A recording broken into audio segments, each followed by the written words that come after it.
बस यही सबसे बड़ी गलती, बच्चा ये 3 स्टेप करता है, उसे लगता है उसे सोशल साइंस पढ़ लिया, उसको याद नहीं हो रही, कभी नहीं हो सकती याद। पॉलिटिकल पार्टीज 2 तरीके की हैं, one is your national, one बस पूछे कैसे जाएंगे, घुमा फिरा के पूछ दिए जाएंगे, लेकिन तुम्हारे पास आंसर प्रिपेयर्ड है। दिक्कत क्या होती है कि बच्चा क्या करता है, सोशल साइंस का क्वेश्चन देख देख के लिखता है, तो वो कभी याद नहीं होगा। क्योंकि welcome back to my channel creative learning. आज मैं सोशल साइंस पढ़ने के ऐसे तरीके बताऊंगी जिससे मैंने खुद ने 100 मार्क्स स्कोर किए।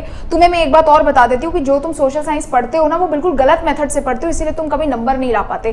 तुम सोशल साइंस भूलोगे क्योंकि वो थियरी सब्जेक्ट है। क्या ऐसा करना है कि नहीं भूले? दीदी हम चैप्टर पढ़ते हैं, चैप्टर में तो अलग ही बातें चलती है, हमने पूरा चैप्टर पढ़ लिया, अब क्वेश्चन आंसर्स में हमें अलग से पॉइंट्स याद करने पड़ते हैं। तो इतने यहाँ पे चैप्टर में अलग लैंग्वेज है, क्वेश्चन आंसर्स में अलग लैंग्वेज है, फिर दीदी कॉम्पिटेंसी क्वेश्चंस आ जाएंगे, ये एग्जाम्स में क्वेश्चंस कैसे फ्रेम करके आने, बहुत सारे डाउट्स है ना तुम्हारे दिमाग में। सारा कुछ बेटा क्लियर हो जाएगा। ये वीडियो बस पूरा देख लेना। तुम अगर 90 प्लस लाने की बात करते हो, तुम 98 प्लस तक क्लॉक कर सकते हो, वो भी आज से।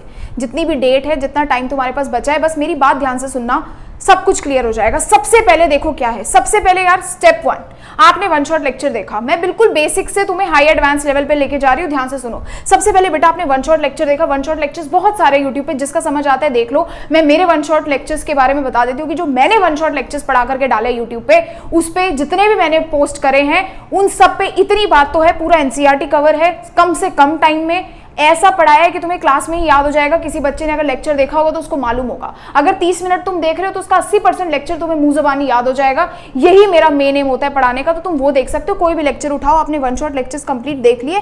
जैसे ही बेटा आपने वन शॉट लेक्चर्स अपना देख लिया, वन शॉट लेक्चर्स यूट्यूब से देखा, जो लेक्चर कम से कम टाइम में हो, ज़्यादा से ज़्यादा इन्फॉर्मेशन हो और जहाँ से आपको ज़्यादा से ज़्यादा डेटा याद हो पा रहा है, वो लेक्चर आपने देखा। वन शॉट लेक्चर देखने के बाद बच्चों स्टेप 2 में गए। स्टेप 2 में तुमने नोट्स बनाने शुरू कर दिए। अब नोट्स में क्या बनाना है? ये नोट्स तुम्हें याद करने के लिए नहीं बनाने हैं, ये नोट्स तुम्हें बनाने हैं जो तुम्हें समझ आया उसको लिखना है। उस नोट्स में जितना टीचर पढ़ा रहा है उतना लिखते चले गए। अपने दिमाग में जो चीजें हैं वो मेमोराइज करके उसमें लिख देनी है।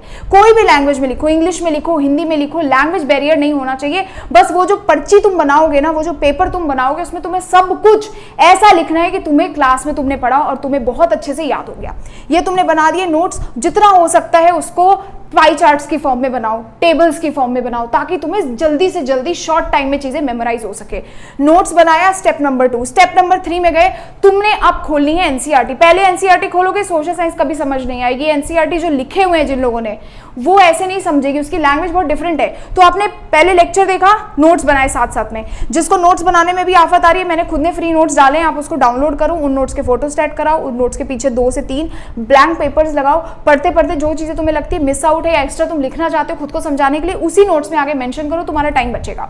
थर्ड, तुमने अब एनसीईआरटी रीड करनी शुरू करनी है और जो भी तुम्हें रिमेनिंग लगती है चीजें, आप जब तुम वन शॉट लेक्चर देखने के बाद एनसीईआरटी कंप्लीट पढ़ोगे ना, तो तुम्हें बाकी की सारी चीजें जो तुम्हें लेक्चर में लगा होगा आगे पीछे या कुछ नहीं समझ आया, एनसीईआरटी पढ़ के पूरा आइडिया लग जाएगा और जो भी पॉइंट्स बच्चों रिमेनिंग है वो सारे तुम्हें उसमें लिख देने हैं। बस यही सबसे बड़ी गलती, बच्चा ये 3 स्टेप करता है, उसे लगता है उसे सोशल साइंस पढ़ लिया, उसको याद नहीं हो रही, कभी नहीं हो सकती याद। ऐसे मेथड से नहीं होती है याद। अब जो मेन स्टेप है ना, वो तुम्हें बताती हूं, दैट इज स्टेप नंबर 4। आपने चैप्टर समझा। चैप्टर समझना ऐसे है कि तुम्हें सब आए। एक बार तुम यहाँ पे आओ वापस, ये जो चैप्टर तुम समझ रहे हो ना, वन शॉट लेक्चर, नोट्स बनाए, स्टेप 3, ये बेटा ऐसा समझना है चैप्टर कि तुम्हें इस चैप्टर से हर कुछ समझ रहा हो। हिंदी में समझना है, इंग्लिश में समझना है, जिस लैंग्वेज में समझ आता है समझ लो, बट कॉन्सेप्ट कुछ भी नहीं छूटा होना चाहिए। यानी कल को इस पेपर से, इस चैप्टर से कोई भी क्वेश्चन आ जाए, मान लो अनएक्सपेक्टेड क्वेश्चन आ जाए, तुम उसका आंसर बना पाओ। इस हिसाब से एनसीईआरटी पढ़ना, इस हिसाब से अपने वन शॉट लेक्चर्स देखना। मोटिव ये होना चाहिए कि आपको चैप्टर सारा समझ आए। यहाँ पे केवल चैप्टर समझने की बात करनी है। अब आए तुम स्टेप 4 में बेटा, क्वेश्चन आंसर। देखो सबसे बड़ी गलती बच्चा क्या करता है, वो क्वेश्चन आंसर्स नहीं पढ़ता है। क्वेश्चन आंसर्स भी गलत तरीके से पढ़ता है। क्वेश्चन आंसर्स पहले तो बैठ के रट्टा नहीं मारने। तेरे एग्जाम्स में, तुम्हारे एग्जाम्स में क्या आएगा, क्वेश्चन आंसर्स आएंगे। क्वेश्चन आंसर्स तुम पढ़ते नहीं हो। अब करोगे क्या, तुमने चैप्टर खत्म किया, मान लो कोई भी चैप्टर, ये फेडरलिज्म का एग्जाम्पल है, वही समझ लो। फेडरलिज्म, सॉरी, पावर शेयरिंग का एग्जाम्पल है, तुमने पावर शेयरिंग का चैप्टर खत्म कर दिया। अब खत्म करके बच्चों नोट्स बार बार रिवाइज नहीं करने हैं। नोट्स तो तुमने बनाए ताकि तुम्हें चैप्टर समझ आ जाए, चैप्टर की अंडरस्टैंडिंग हो जाए। अब तुम्हें करना कुछ नहीं है, ये जो क्वेश्चन आंसर्स है ना, वो निकाल लो सारे के सारे क्वेश्चन आंसर्स उस चैप्टर से, जितने पॉसिबल क्वेश्चंस बनते हैं। प्रीवियस ईयर क्वेश्चन पेपर्स देख लो, इंपॉर्टेंट क्वेश्चंस देख लो, वहां से अब तुमने क्वेश्चंस निकालने हैं। और हर एक चैप्टर से ईमानदारी से 10 से 12 ही क्वेश्चंस बन पाते हैं, बाकी उन्हीं क्वेश्चंस को घुमा फिरा के पूछा जाता है। तो अगर आपने 10 से 12 क्वेश्चंस की इंफॉर्मेशन भी ग्रास्प कर ली, तो उसके बाद आपके पास 13th, 14th, 15th, 16th जो मर्जी क्वेश्चन उससे पूछ जाए, आपके पास 12 क्वेश्चन रेडी है, तो आप 13th, 14th अलग क्वेश्चंस भी आ जाए तो आप बना लोगे।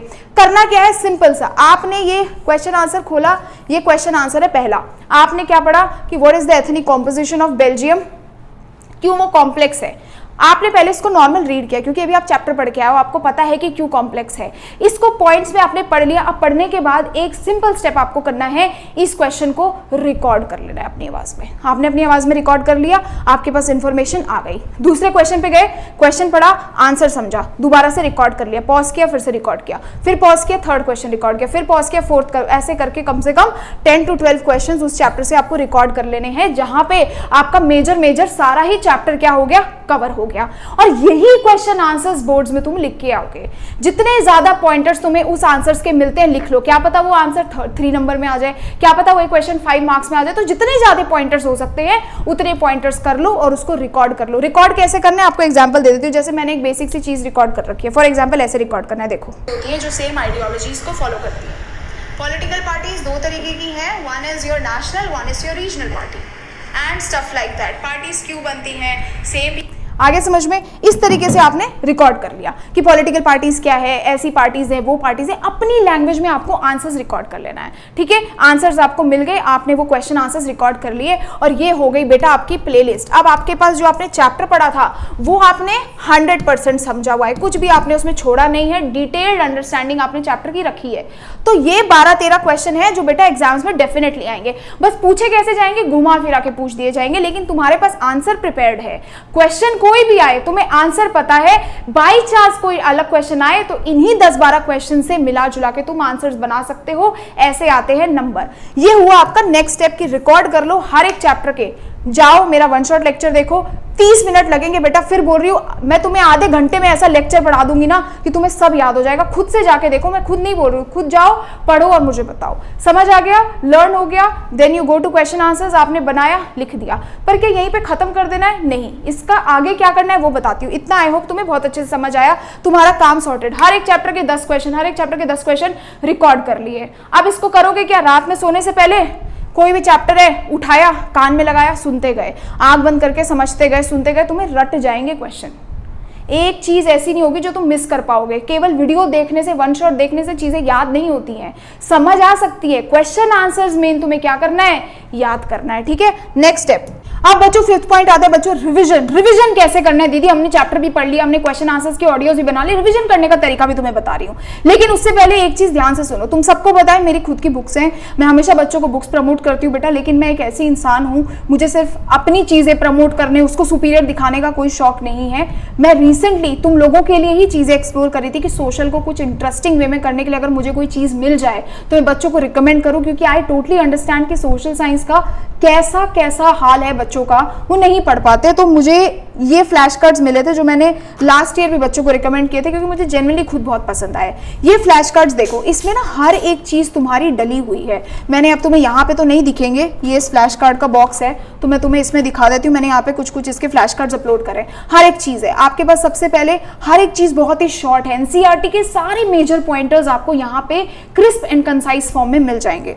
माइंड मैप्स हैं। अब ये ज्योग्राफी की बुक है बच्चों, जिसमें सारे के सारे इंपॉर्टेंट मैप्स जो हैं वो कलर्ड 4 कलर वे में आपके लिए डाल रखे हैं, बहुत इजी वे में। जैसे किसी को क्रॉप्स लर्न करनी हो, लर्न नहीं होती है, तो बहुत बेहतर तरीके से सारी चीजें आप सबके लिए बना रखी हैं। तो ये फ्लैश कार्ड्स मुझे बस इसीलिए पसंद आए थे कि जिन बच्चों को बहुत प्रॉब्लम होती है सोशल साइंस में, वो सारे बच्चे इसको लास्ट मिनट रिविजन के लिए यूज कर सकते हैं। मुझे कोई प्रॉब्लम भी नहीं है इसको सजेस्ट करने के लिए।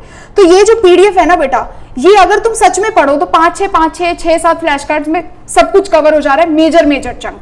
तो ये फ्लैश कार्ड्स तुम सारे के सारे ले सकते हो। मैं इसको पहले टेलीग्राम पे तुम्हारे लिए फ्री पीडीएफ डाल दूंगी, तुम आराम से देखो बेटा, आराम से समझो। तुम्हें अगर लगता है कि तुम्हारे लिए मीनिंगफुल हो सकता है, रादर देन जो भी तुम्हारे पास स्टडी मटेरियल है तुम्हें लगता है ये कुछ डिफरेंट है, तुम्हें हेल्पफुल हो सकता है, तो तुम आराम से शांति से सोचना। तुम्हारे लिए मैं टेलीग्राम पे डाल दूंगी, लेना चाहते हो तो तुम ले सकते हो। मैंने तुम्हें दिल से इसीलिए रिकमेंड किया क्योंकि सच में बहुत ज़्यादा हेल्प किसी भी स्टूडेंट को हो सकती है जिसको सोशल साइंस ना पसंद है या याद नहीं होती या समझ नहीं आती, तो काफ़ी कंसाइज वे में इसमें चीज़ें डाली हुई थी। That is the reason I really liked it. तो इसके लिंक्स वगैरह भी मैं नीचे डाल दूंगी, जिस बच्चे को पसंद आए वो बेटा ले सकता है। टेलीग्राम पे पहले जा करके देख लेना, पूरा एनालाइज करना, अच्छा लगे तो लो, सारी चीजें इसमें कवर्ड है, ठीक है। नेक्स्ट स्टेप में देखो क्या करोगे, मैंने तुम्हें बोला था ना कि क्वेश्चन आंसर्स रिकॉर्ड कर लो, तो बेटा उसको रिकॉर्ड करके मत रखना है, बस रिकॉर्ड किया आपने इस क्वेश्चन आंसर को, जब जब टाइम मिला पढ़ा, जब आपको लगे ना आपको इस चैप्टर का तो अब बहुत अच्छे से आ गया है, अब आपको रिकॉर्डिंग सुन सुन के बहुत अच्छे से याद हो गया, उस दिन बेटा उस रिकॉर्डिंग को सामने रखो, क्वेश्चन सुनो, म्यूट करो, एक पेपर लो, व्हाइट पेपर, सिर्फ और सिर्फ पॉइंटर्स लिख दो, जो मोस्ट इंपॉर्टेंट पॉइंट्स है, जिससे पता चले तुम्हें कि हाँ तुम्हें दिमाग में है।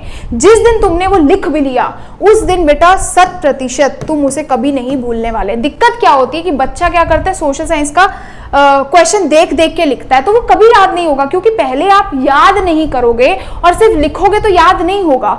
याद करने के बाद लिखने पे वो मेमोरी फीड हो जाएगी, तब आपकी हैंड रिटन मेमोरी बनेगी। आपने लेक्चर निकाला, आज मैंने बोला मैं पावर शेयरिंग चैप्टर है, मैंने बहुत बार उसकी ऑडियो सुन ली है, 2-3 बार सुन ली, ऑडियो सुनने में 10 मिनट भी आपको लगेगा नहीं, आपने सुना, जब आपको याद हो गया आप रैंडमली बैठे किसी भी दिन, ऑडियो चलाई, क्वेश्चन सुना, म्यूट किया, आंसर लिखा, क्वेश्चन सुना, म्यूट किया, आंसर लिखा, आंसर लिखा, बिल्कुल शॉर्ट शॉर्ट में आंसर, ताकि बोर्ड एग्जाम में जब आए और ये क्वेश्चन आए बेटा तो ये तो तुम सीधा ही उतार के आ जाओ बोर्ड एग्जाम्स में। अब ध्यान से सुनना, सारे क्वेश्चन घूम के नहीं आते, सारे क्वेश्चन टफ नहीं आते, कुछ क्वेश्चंस बहुत ही प्रिडिक्टेड होते हैं, बस क्वेश्चन घुमाता है सीबीएसई। आंसर क्या करोगे, आंसर तो सेम ही है, जो बुक में कंटेंट है वो थोड़ी बदल जाएगा, ठीक है। तो इस चीज का बेटा याद रखना, क्वेश्चन एंड आंसर्स को आपको एक बार बस लिख लेना है और उसकी शीट अपने पास संभाल के रखनी है। स्टेप नंबर 6, अगेन मैं आपको हमेशा बोलती हूँ, एक होशियार बच्चा, समझदार बच्चा वही है जो सीबीएसई के ट्रेंड्स पे चलता है। आप प्रीवियस ईयर क्वेश्चन पेपर्स लगाओ, सीबीएसई के ऑफिशियल क्वेश्चन पेपर्स निकालो, समझो क्या है, कैसा पैटर्न है, और कम से कम बेटा ये तो करना ही है, ये तो 100% गारंटी है, ये तो करना ही है, नहीं तो इतने सारे क्वेश्चन से क्या क्या करते रहोगे। प्रीवियस ईयर क्वेश्चन पेपर्स देखोगे, उस हिसाब से क्वेश्चंस बनाओगे तो तुम्हें क्या होगा, फायदा होगा। और लास्ट में कॉम्पिटेंसी बेस्ड क्वेश्चन जो सीबीएसई ने अपने लॉन्च करे हैं, बस उनको ही पढ़ लोगे तो मोर देन सफिशिएंट है। आई होप यार तुम्हें ये सोशल की स्ट्रैटेजी समझ आई होगी, मैंने बहुत सोच समझ के मेहनत के साथ तुम लोगों के लिए ये स्ट्रैटेजीज बनाई हैं। इसके अलावा सोशल के जो भी फ्री कंटेंट है, जो भी मैं लेक्चर्स लेती हूँ, सबकी पीडीएफ मैं आपके लिए टेलीग्राम पे पोस्ट करती हूँ, तो प्लीज आप टेलीग्राम भी एक बार जरूर से ज्वाइन कर लेना। Till then thank you so much and bye bye.